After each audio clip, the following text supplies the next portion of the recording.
In this video, we are going to compute z-scores and use them to compare data from different data sets.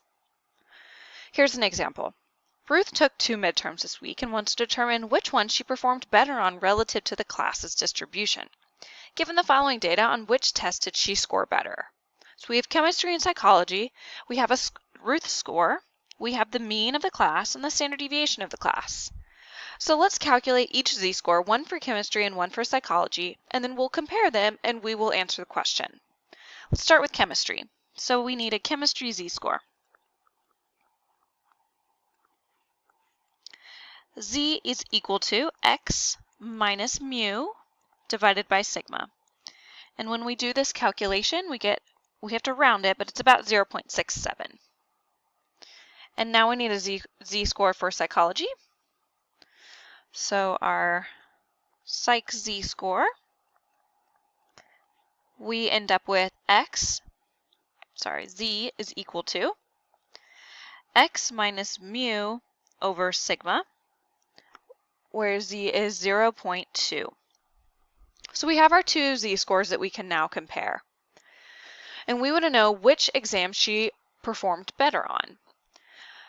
So let's just make sure we know how to interpret these two numbers. So for chemistry, a z-score of 0.67 tells us that that her exam score is 0.67 standard deviations above the mean.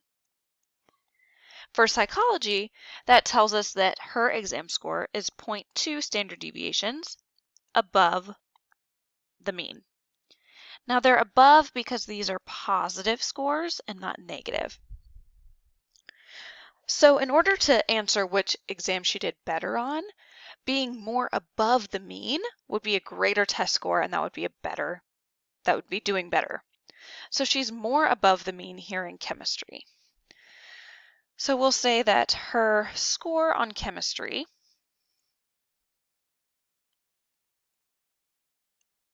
compared to the class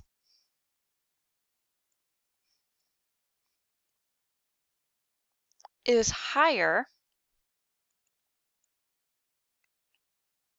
Now let's look at the actual score. Isn't that weird?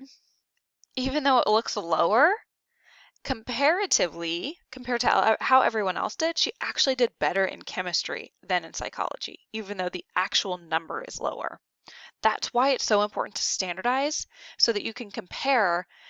Basically, we're comparing apples to oranges. Things that aren't leveled, we're making them apples to apples so that we can actually compare them. Sorry, I thought that was just something interesting to know. So her score in chemistry compared to the class is higher, even though it looks lower overall.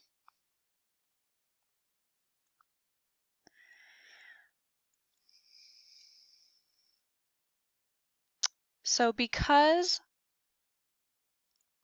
it is 0.67 standard deviations above the mean, and psychology is only 0.2 above the mean, she did better in chemistry.